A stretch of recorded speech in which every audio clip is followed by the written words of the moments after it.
The answer for narcissism. Boy, what a juicy topic, huh? Hi, my name's Kirby. I'm a specialist in trauma and attachment theory, and I shoot these videos every day to help people navigate through the most difficult parts of life and move upward towards joy, happiness, and kind of grounded deliciousness. Now, today's topic is on narcissism.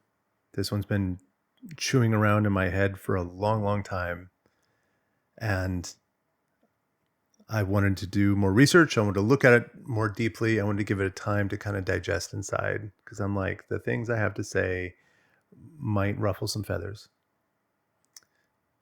Okay, so what are we talking about here? We're talking about, is there an answer for narcissism? I'm not talking about the person that is afflicted by it. I'm talking about the person that is in close proximity to it, right? This is I am in relation with this person that is either my current partner, an ex-partner, or someone that I'm considering dating. Hopefully not. What do we do about this? And the reason this comes up is because over the past 10 years, really, the number of incidents that narcissism, the word narcissist or narcissism, appears on the internet has just been going doot, doot, doot, doot, doot. Like climbing. All these people are using it. All these people are talking about it. All these people are using it to describe a situation with a romantic partner. Why? Why do they use that word instead of just, I don't know, unavailable, avoidant, difficult, unaligned? Unaligned is probably the most accurate word, but that's not the one people are using, right? They're using this one because this one's loaded. This one's got power behind it. This one paints this picture right from the very beginning, literally from the first 4 letters, narc. It paints this picture that they are evil, nasty, broken, bad, unmanageable, cannot be reached, intentionally, whatever, and that I am the victim of this horrible thing, right? That is powerful, emotional intensity of that word. It's a lot like Voldemort for the Harry Potter fans out there. It's like there's this word that's just like, you just say that word and everyone immediately knows just how big, wicked, evil, and nasty this person is. But just like the Voldemort situation, the more we give it power, the more we give it attention and energy, the worse it gets, the more fearful we are, the more that it has power over us. Interesting. This is the nature of a word that we give lots of energy to. That, especially if it's in a scary context or evil or wicked, it's like they are a big, evil, nasty, wicked thing, and I'm the victim of it. And to make this even more muddy and complicated, it's like, because sometimes it's true. They are a big, evil, nasty, wicked thing. And they do horrible stuff, and they, abuse or attack or diminish or dismiss or refuse to take accountability or whatever, right? That really does happen. And I know this because this guy right here has been in a long-term relationship with someone that was legitimately clinically diagnosed with narcissistic personality disorder. And then shortly thereafter ended up in a situation where a roommate came into my home with clinically diagnosed narcissistic personality disorder. Of course, both these people hide it, and there's a lot to that story. In fact, maybe I should just make a whole video about that, like my experience with living with a narcissist. So I'm very familiar with the dynamics that play. I'm familiar with, there's just a whole lot there. I will make another video for that. But this one is more simple. This one is, what do we do about it? This one is there an answer for narcissism and my relationship with them? And I believe there is. I believe there's an answer to this. And the answer to this is really quite simple. Simple is different than easy. But the simple answer is this: stopped choosing them. What we're talking about here is that this is a two-way dynamic. Most people don't want to look at that. They don't want to talk about it. And they will become very defensive and even aggressive when you suggest this idea that a relationship with someone that has legitimate narcissistic personality disorder or just narcissistic tendencies is always a two-way dynamic. What does that mean? What that means is I am engaging with this person. I am engaging with this dynamic. I am engaging with the behavior patterns that I see inside this dynamic. And I'm doing that willfully meaning oftentimes coming from the subconscious. So it's not really like a conscious intentional will, but it is definitely intentional and choice based upon my subconscious needs. That's heavy. What the hell are you talking about, Kirby? All right, let's get into this. There is a pattern I've seen among the people I know and have interacted with that have legitimate, clinically diagnosed narcissistic personality disorder. And then this pattern also extends out into others that are not clinically diagnosed, but show many of the signs. And one of the patterns we see there is that early in the engagement, first date, first meeting, first week, first month, whatever, there comes a moment where that person on the other side, who knows what they're actually, let's say they're a narc, let's say they're not, who knows? It doesn't really matter. The person on the other side drops a challenge. Oh, I know that I agreed to do this thing, but hey, could you just give me an extra couple of days or weeks or whatever? It's just like, oh yeah, sure. Or the person's just like, first date, this is actually something that happened to me. It's like in the first date, that person came towards me quickly, invading personal space, and basically started pushing, using fingers to push muscles around on my face. No consent, no warning, just this person, what she believed was, I know the answer for this and I know what will make it this better. And I'm just going to go do that now because I'm so great and I know the answer to this. And so she came and invaded my personal space. And really a very forward act that is, I see now, is really quite socially awkward. But at that point in time, what was going on there? It was a subconscious test. It was this, will you let me?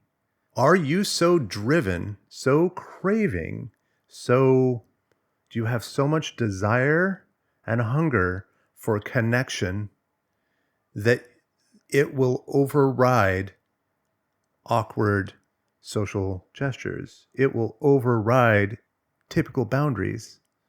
Are you so hungry for love, connection, attention, validation, sex, whatever, that you will violate your own boundaries and let me step over them? That has been a test I've seen 100% of the time.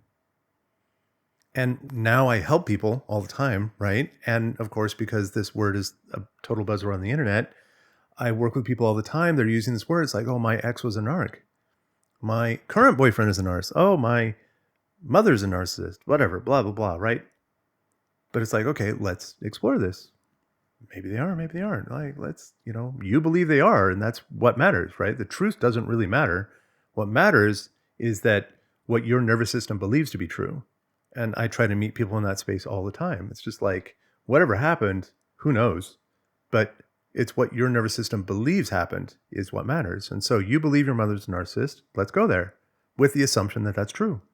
Okay. So we're going through stuff. We're talking about stuff. We're talking about memories. We're talking about various other things. And then we see it clear as day, like literally clear as day. Every single time there is a moment where that person is saying, this was awkward. This was not really where I wanted to be. I kind of like, there was some aspect of this where I'm interacting with my mother and she really steps over the bounds, really steps over any kind of boundaries that I may have had, but I probably didn't because she literally trained me to not have them. That one gets complicated. Let's just go back to a dating situation, right? It's like I'm in this date, we're hanging out, and this person kind of comes towards me. They're pushing against social awkwardness. They're pushing against maybe even something I said I was a little bit resistant of. They're coming to test my boundaries. And I like them. They're cute. They're hot. They're charismatic. They're got money. Who knows? But there's some aspect about this that I want. I crave. I need. And they got it. And because I want it so bad, I say yes. I allow the boundary to be pushed. Do you see the dynamic here? It's a two-way street. Yes, there's a person whose nervous system, subconscious patterns, whatever, have created a situation where pushing boundaries is one of their primary strategies for interacting, to see if they're safe, to see if they have power, to see if this is a person that they can interact with, right? Because a person who's boundaried, who's going to call me on my shit, a person who's going to push back, that doesn't feel safe. That's literally what's going on from the narcissistic point of view. Not consciously, this is subconsciously. So they've got this test pattern that they're doing to basically say, am I going to feel safe around you? And one of the ways I feel safe around you is to know that you're going to prioritize me so much that whatever kind of resistance or boundaries you might have, you'll step over them. And then in doing so, I now feel like I'm of high importance. I feel I'm valuable. I'm being chosen. I'm like being super chosen. I'm being prioritized over other things. And that feels good and it feels safe. And it's like, and then their attraction matrix will light up and be like, yeah, go with this. Okay. But now that's one side. The other side of the equation is this person being like, I want connection. I want love. I want the attention of this person who's attractive. That's so often, like, if that's not 100%, it's damn close to 100% of the cases I've worked with people that are dealing with an ex that they would identify as being narcissistic. Physical attraction was always a factor. Always.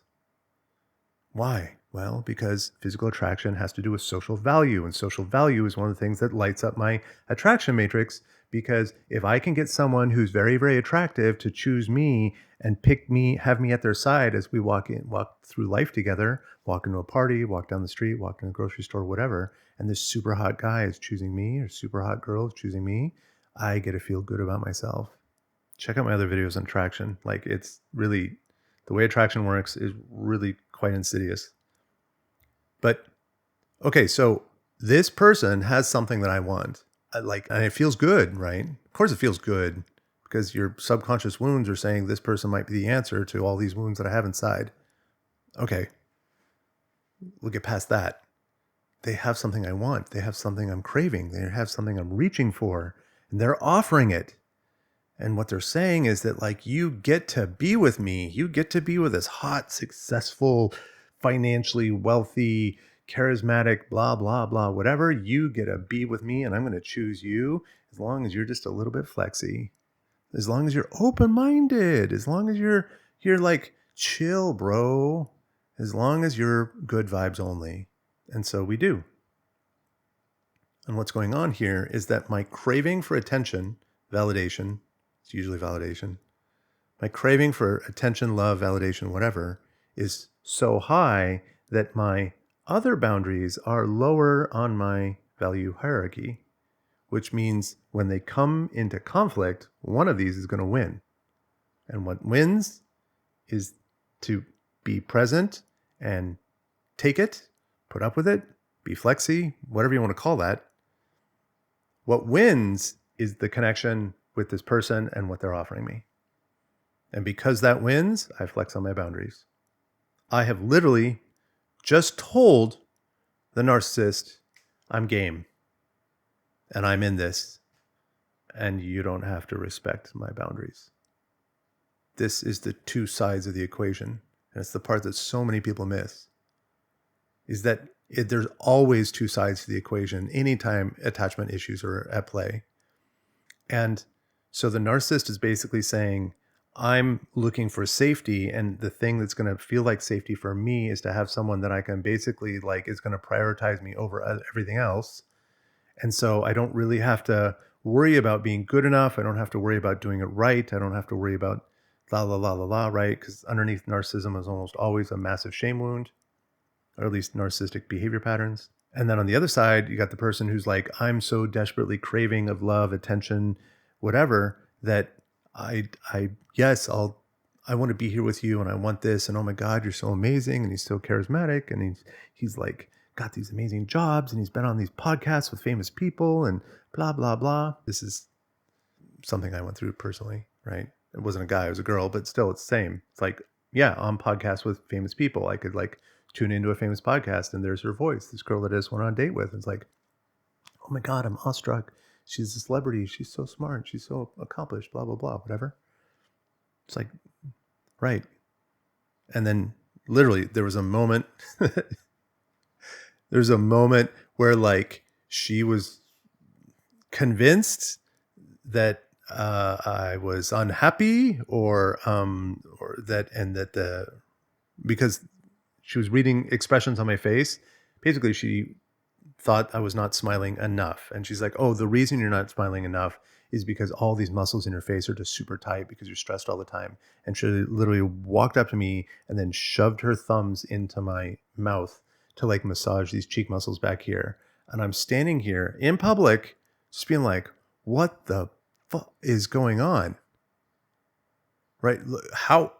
What? I'm super confused that this is even happening. And I can see people looking at us now and they're just like laughing and joking and whatever else. And I'm like, what is going on here? Why am I here? Why does she have her fingers in my mouth? Did she even wash them? No. And I was just like, what? And see, there's this confusion aspect to it.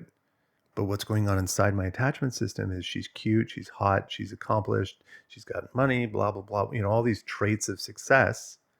And that's what I want to have in a partner. And so put up with it. So my attachment system created a compulsion of behavior. My attachment system created a response to that situation that was compliance. I allow this. I'm not going to stop it. I'm not going to call you out. I don't want to have conflict. I'm not going to stop. I'm not going to push you away. Because if I do, this relationship will end. And in that, I'm prioritizing connection over my own well-being, boundaries, whatever. The test has been laid. I have passed in her mind, failed in mine. And now the game is afoot. I have engaged into her mechanism, her survival strategy of relationship and partnership. And if you want to use the narcissistic terminology, I have consented to becoming her supply. And that's the way it works, right? Now, later on, the tests get further, the infringement upon my boundaries gets stronger, like the defensiveness gets stronger, like any kind of interaction that might bring doubt or shame to her becomes a bigger and bigger dramatic issue. There's a lot more projection, et cetera, et cetera. Like all these things begin to spin out of control. And then later on, months later, I'm now putting the pieces together. And I'm just like, this person's not healthy. This person's not well. This relationship is super toxic. I need to get out of this. But way back at the beginning, I consented unconsciously. I engaged. I chose other over self. Isn't that interesting? And of course, that's what they're looking for. They're looking for someone that will choose other over self. They're looking for someone that has an attachment void inside that is so deep and so powerful that it will make them stay in a bad situation instead of walking away. And then, of course, the day comes when I do walk away. And what happens? Humongous drama. Attacking, biting, playing the victim card, just this insane nervous system activation on her part. And why? Relationship was obviously not working. She was unhappy with it. I was unhappy with it. let's just end, right? But no, because it only works if she's the one making the decision, if she's the one rejecting. But the fact that I sat there, look at the door and say, wow, if this is the way this dynamic is going to play out, then like, I care about you and I think you're lovely, but the only logical choice I can reach is that I need to walk away now. And I got in the car and I drove away. And then what happened next was a systematic attempt to assassinate my character in the community where I lived. And I was just like, wow, this got way out of hand very quickly. Because that person is living with such profoundly powerful wounds of shame, not enoughness, and terrified of someone discovering that or believing it, that it was like, you must go on the offensive. I must tear you down. I must discredit, devalue you in any way I can. And it was just like, wow, okay. That's the way that plays out. And when we hear people on the internet talking about situations with narcissism, you see these same patterns happen over and over again. There's a tremendous defensiveness. People say there's like, oh, they lack compassion and they're selfish. And it's like, yes, but there's more to it than that, right? We're talking about attachment issues here. People say, oh, narcissism is not decided by attachment wounds. Really? Prove it. Because like, I read lots and lots of data on that from people that I really, really respect. And some of them have even reached that conclusion. But yet, and I believe it. I believe in many cases that's true. But I believe in many other cases, it's 100% an attachment wound. 100%. There's not even a question. Like, because you can sit with them long enough and listen to the stories and listen how they, like, the narrative of their life and the way they describe a situation begins to unfold. And you're just like, oh, there it is. It's just like, this is a place where you felt profoundly terrified of being not enough, of being shamed, of being rejected, of being pushed out, of like, there's a massive fear that lives inside there. Right. And then this whole mess of behavioral dynamics that we're labeling narcissism is a response. It's a survival strategy that is constructed in response to those fears. Okay, I can have compassion for that. I can also be very, very boundaried with that. I can understand that you have massive, primal, deep-seated, unresolved wounds that drive you to this type of behavior. And I can also, at the same time, being like, yeah, but this behavior is not something I want to be around. Like, if that's the way you want to engage, find somebody else. Because I don't want to be here. And that gets us to the answer. Don't choose them. Right? First line of defense for dealing with narcissism and narcissistic people in the dating pool, the first line of defense, and the one that is most effective, is heal my own wounds. The answer to narcissism is an inside job. Because all of it, all of the engagement is coming because I'm craving that.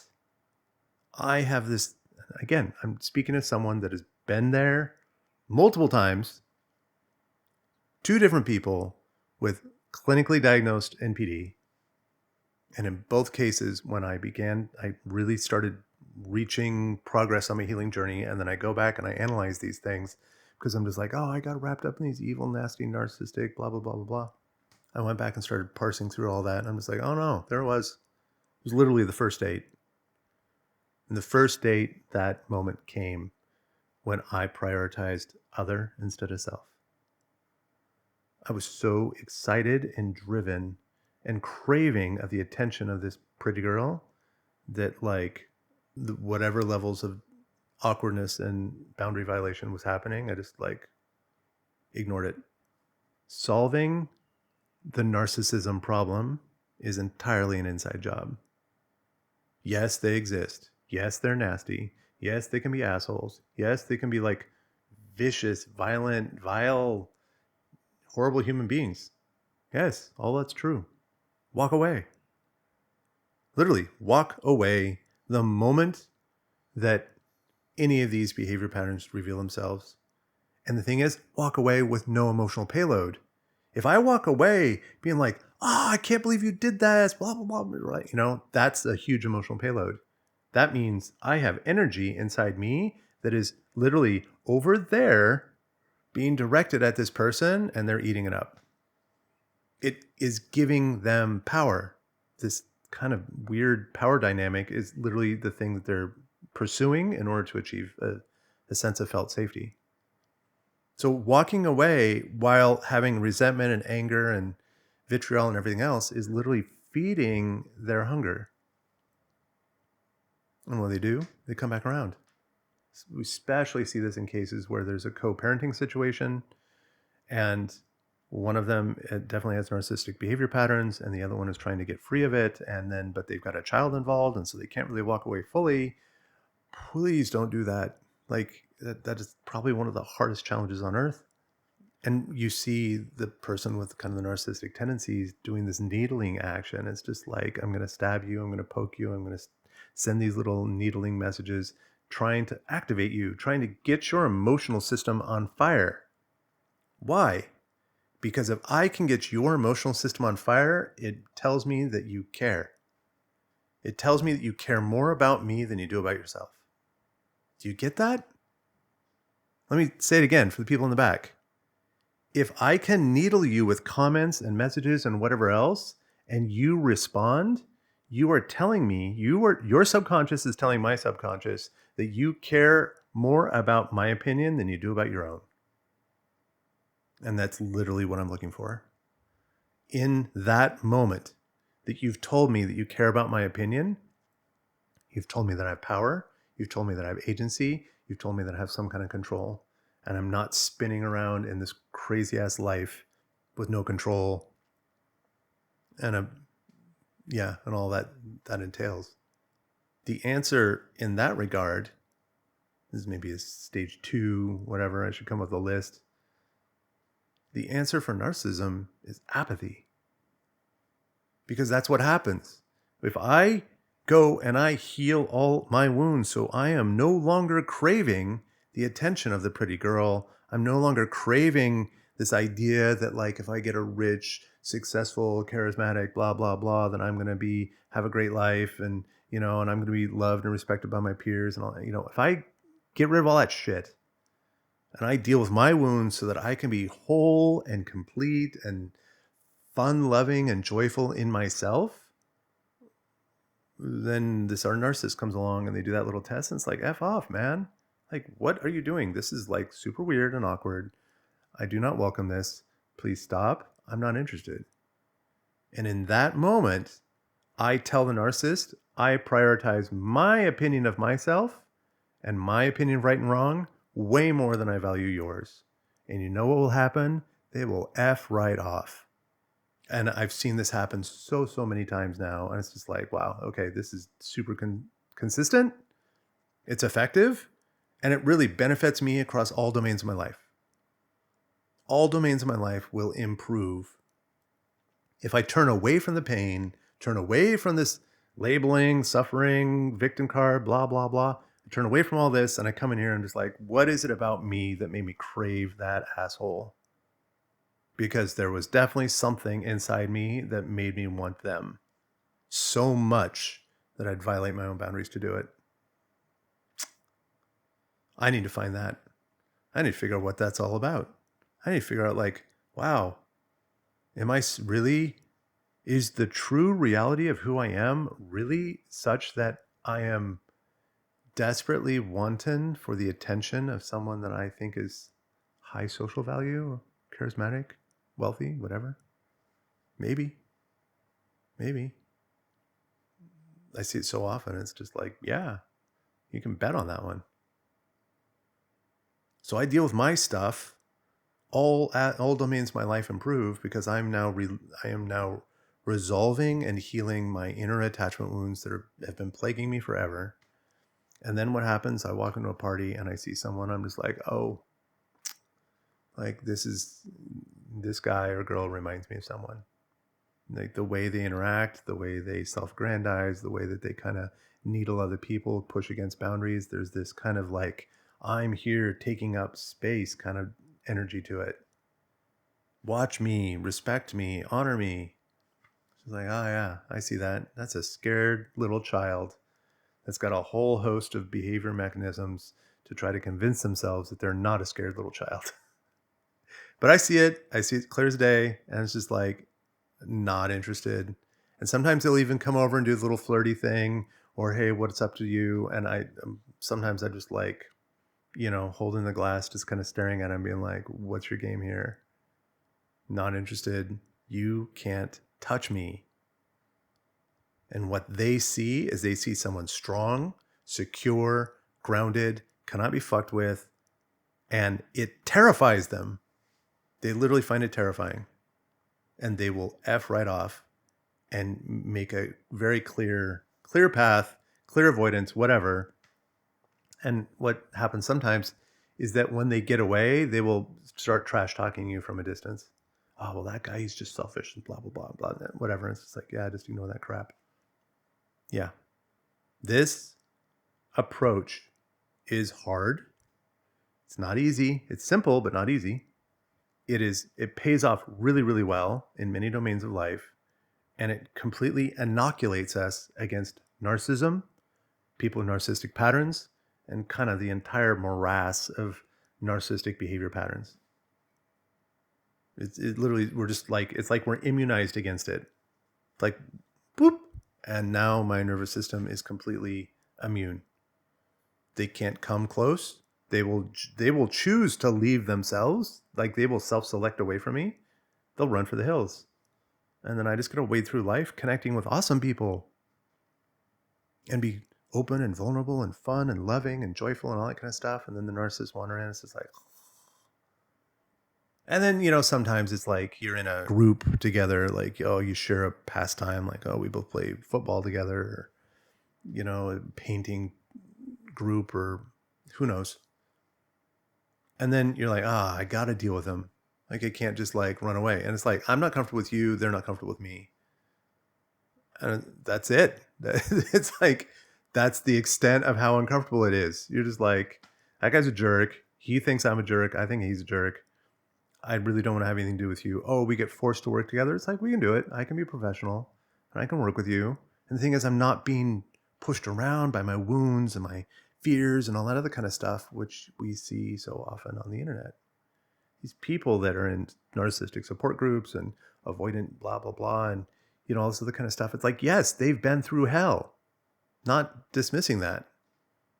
And in many times, these narcissistic people really did do horrible things. It's probably 50% or higher. But, okay, now what? How does talking about it, ruminating about it, complaining about it, labeling them, playing the victim card, all that kind of stuff, how does any of that help you move towards a life of joy and release and just delicious gratitude for life? It doesn't. People get this weird thing kind of mixed up. They're like, oh, I think it's like if I can label the bad guys and then I'm protect myself against them, which is totally normal. That's a natural thing. But it's like that somehow means that they're healed or healing or protecting themselves from further wounds. It's like, no, that is not the way. The answer to a prior wound is not avoidance of that wound. The answer to that prior wound is that, like, I can stand in the face of it and it doesn't touch me anymore. I have apathy about that thing. I don't care. I say, okay, well, how does this work? Like, someone stabs me with a knife. And it's like, okay, I need to protect myself from knives. It's like, sure, that's one approach. But imagine a different world where you could do something where someone tries to stab you with a knife again and it just bounces off, like the blade bends, snaps off, flies off and sticks itself on a banister somewhere. Like, would that be better? Huh? Would you rather be the kind of person that's like, oh, I have to be watchful for knives and of any and all types and everything that's a little bit shiny or a little bit sharp or a little bit kind of angular pointed. I need to be like hyper vigilantly watching for those my whole life to make sure that I don't get stabbed by another knife. I'm literally living in a fear state, living in a survival response. That is trauma at play. That's what it looks like, feels like, smells like. And it is not the thing, that's not the path that's going to help me move towards play, joy, gratitude, good relationships, healthy raising of children, et cetera, right? Being hyper vigilantly aware and watchful for that thing that hurt me one time is not the path. It's far, far more exciting and interesting and powerful to be like, oh, knives like that, they just bounce off. Boink. It's like, they can't even touch me. And because they can't touch me, I kind of don't care. Like, I have now achieved a degree of apathy for knife attacks because I'm immune to them. Right now, I'm using a little bit of the absurd here because that doesn't work outside of superhero movies, but emotionally it does.